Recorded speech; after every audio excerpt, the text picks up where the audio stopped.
Hi there, this is Terry. Bridget and I are taking off a couple of weeks to start research and interviews for our new and 13th season of this podcast. While we're doing that, please enjoy this rebroadcast from our archives.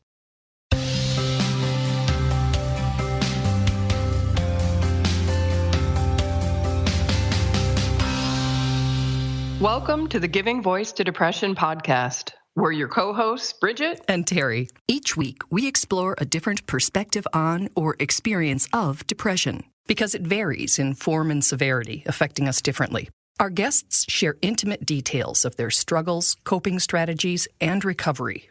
We keep it real because the struggle is real. We keep it hopeful because there is hope, in spite of what depression tells you. We're not experts or therapists. We're sisters and best friends who live with depression and know that talking about the illness reduces stigma and humanizes the experience, making it safer and easier to ask for needed support. You are far from alone. Hi, Bridget. Hi, Terry. Many of our guests on this podcast have said that they wished that they had known about depression earlier, wished that it had been talked about in their families, named, validated, and treated before it affected them for so long or so extremely. Others have called for mandatory mental health education along with physical education in the schools. Again, trying to put mental health and mental illness in the same okay to talk about category that other health-related issues are. Absolutely. And according to the National Institute of Mental Health, only in the past 2 decades has depression in children been taken seriously. Quoting, they say, because normal behaviors vary from one childhood stage to another, it can be difficult to tell whether a child's just going through a temporary phase or is suffering from depression. Sometimes the parents become worried about how the child's behavior has changed, or a teacher mentions your child doesn't seem to be himself. In such a case, if a visit to a child's pediatrician rules out physical symptoms, the doctor will probably suggest that the child be evaluated, preferably by a psychiatrist who specializes in the treatment of children. According to another trusted source, WebMD, in an article titled Depression in Children, which we'll link to, says that some children may continue to function reasonably well in a structured environment. Most kids with depression will suffer a notable change in social activities, loss of interest in school, or poor academic performance, as well as potentially a change in appearance. Children may also begin using drugs or alcohol, especially if they're over the age of 12. Today's guest, TJ, has a simple but important message. We need to talk to our children about mental illnesses when they're young so they can recognize the signs if they experience them. They can support friends who might suffer. And they can understand that those of us parents with mental health struggles can still be productive and loving. Here is TJ giving his voice to depression.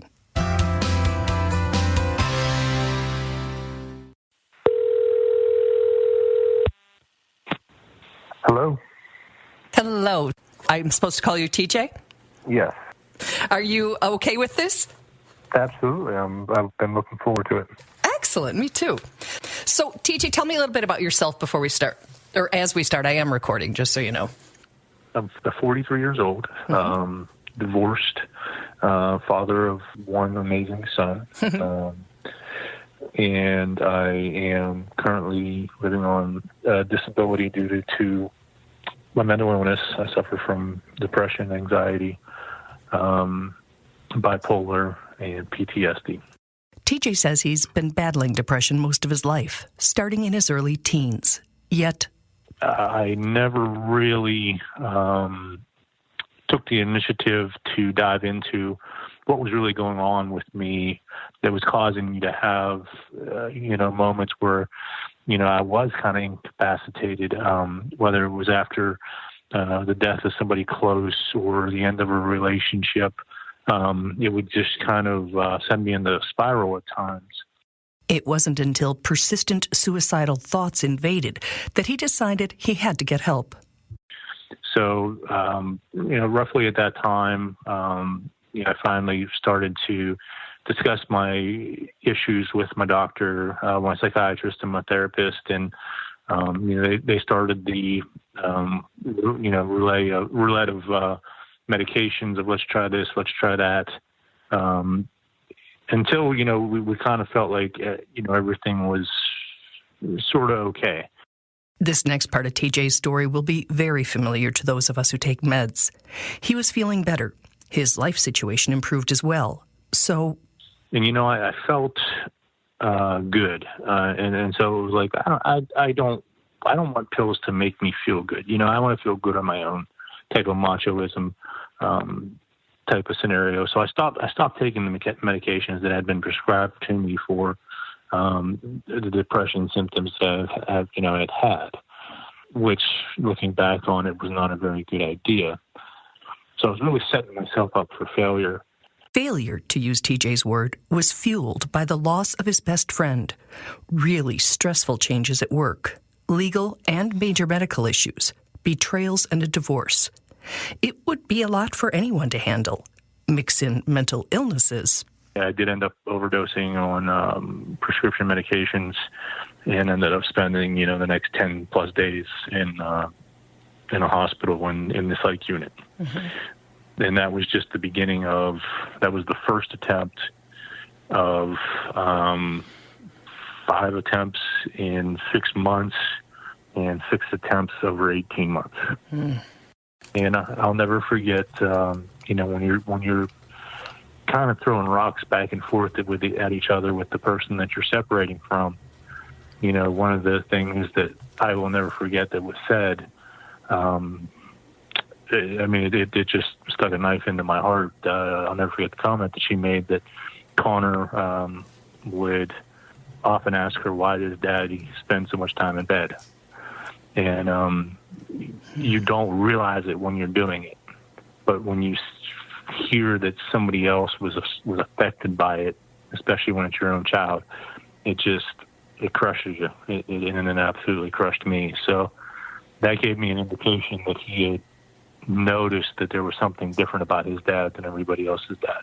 Mm-hmm. TJ transformed that pain into the motivation for an all too uncommon parent-child conversation about mental health and the need to openly and shamelessly share feelings as a way of naming and taming them. Because I wanted him to understand the things that I do deal with and the fact that the things that I deal with are common. That I'm not the only person in the world that's like this, and that it was important for me to tell him that it's okay to talk about your feelings, and to share your feelings, because we spend most parents spend most of their time when children are little, discouraging them from sharing their feelings. Basically, if a child cries, we do everything we can to get them to stop. So, we kind of go down the wrong path of encouraging a child to share their feelings. And I want to make sure that I try to reverse that trend with him to where he understands it is okay. It is okay if he needs to cry. It is okay if he's mad about something and he wants to talk about it. There's also, I'm reading from WebMD, that depression is significantly more common in boys under the age of 10 than girls, and that children with a family history of depression are at greater risk of experiencing it themselves. So I assume on some level it was because this is also part of his family medical history. And I want to make sure that he knows that whatever he's feeling, whatever difficulty that he may be having, that it's not his fault, that he didn't do anything wrong, and that there are people there and will be there, to love him and support him no matter what he's struggling with and going through. TJ had been thinking about having that conversation for a while, but it was not planned for that specific weekend. Nor was it anything as formal as, son, sit down, there's something I need to tell you. It was more a matter of seeing and seizing an opportunity when defenses were low. And I'll never forget, it was that Saturday, we went to pick up a pizza, and before I got out of the car, he looked at me and he started crying, and he said, I said, son, what's wrong? And he said to me, he goes, Dad, before I came over, I went up to my room and I laid on my bed and I cried because I began to realize how much you fought to see me again. And you want to talk about having a difficulty talking after, hearing something, that definitely put, an apple in my throat for sure. But that kind of made me realize that, okay, he's struggling with emotions. He's, feeling different emotions than he's had in the past. Why wait? Mm-hmm. Why wait for this conversation? There's no better time than now. When you have an opportunity, when there's an opportunity in front of you that presents itself, when that opening is there, you got to go through it. And that, to me, there was no better time than when the emotions were raw and he was expressing himself, to make sure and reaffirm in him that that's what I want him to do. And that's the right thing to do. Beyond emotional expression, TJ wanted his son to understand the two illnesses he struggles with most, anxiety and depression. But I wanted to make sure he really understood what depression was. That, it's more than just feeling sad, that it's not an excuse, that people make just to stay in bed all day. And I explained to him that, do you remember all those times when, I was in the bed for the weekend, or, so many days that you would come home from school when I was in bed? That's part of what depression is and how debilitating it can be. And I wanted to describe it in a way that, you tell him what it is without completely scaring him as well. Yeah. I didn't want to go into blaring, X number of people die each year from, depression or suicide. So I was careful as to what I shared, but I wanted to put it in a way that he understood what I was going through. What was his reaction? I think he was surprised, but not as surprised as I thought. So I started to get the feeling, or the burning in my stomach that had me thinking, okay, he already knows. He's already been told about what I have been going through. But he was, I think he was surprised that I brought it up. I think he was surprised with how open I was about it. And I think he was very receptive to the fact that I wanted him to share his feelings, that they're nothing to be ashamed of. TJ has brought up the topic since, to both normalize talking about mental health and to make clear that conversation is no more taboo than any other. I believe it's no different than any other difficult conversation a parent has with their child. And it's not one that should be or needs to be just a one-time conversation. So I will, continue to educate him. And as he has questions, as I hope he does, I'll answer them as honestly as I can without either glorifying or horrifying mental illness. Without either glorifying or horrifying mental illness. What a great way to put it. Another insight TJ shares is that parents may need to sacrifice some of their own privacy to make the message valid.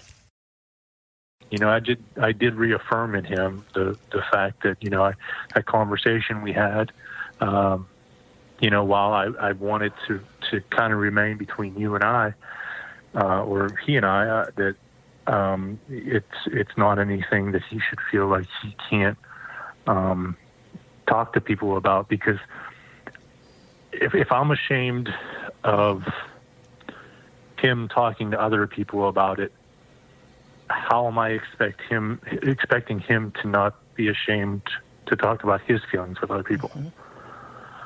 So, I wanted to make sure he understood that if he felt that he needed to talk to somebody else about it, that, he could also do that. And speaking of walking the talk, TJ also emphasizes that once you encourage your children to share their feelings or symptoms or concerns, you have to be willing to listen without judgment when they take you up on the offer. And I believe if we start our children at a young age, that eventually we can start to turn the tide on the thing that we fight the most, which is the stigma. And it's gonna come from a way of not fighting against those that are set in their ways. It's going to come from people that were taught at a young age that it's okay. It's okay. These people, the people that have and suffer from a mental illness are really no different than you or I. They are you and I. Yeah, exactly. We can't grow up hiding everything from our children. If there are things that we know that could potentially affect them, it's our responsibility to prepare them for those situations. And mental health is just as big a part of that as anything else that we can teach them, whether it be about drugs or sex or anything along those lines. Sometimes I believe we spend too much time focusing on making sure that our kids in school don't bring another life into this world, rather than spending the time on making sure that those lives that are sitting there in front of them are there for the long haul. And I think that that's something else that needs to be changed in the future, but it ultimately starts with us as parents. I haven't heard that twist on it. I like that. I did too. I had never heard somebody say that, but it was like, yeah, let's pay attention to the lives in front of us. And it is nothing short of an act of bravery to reveal one's weaknesses. I'm inspired that, he says, why wait to have that conversation? He's right. If an opening presents and you have a sense that this is, fertile ground to have this tender conversation, that, as he says, you got to go through it.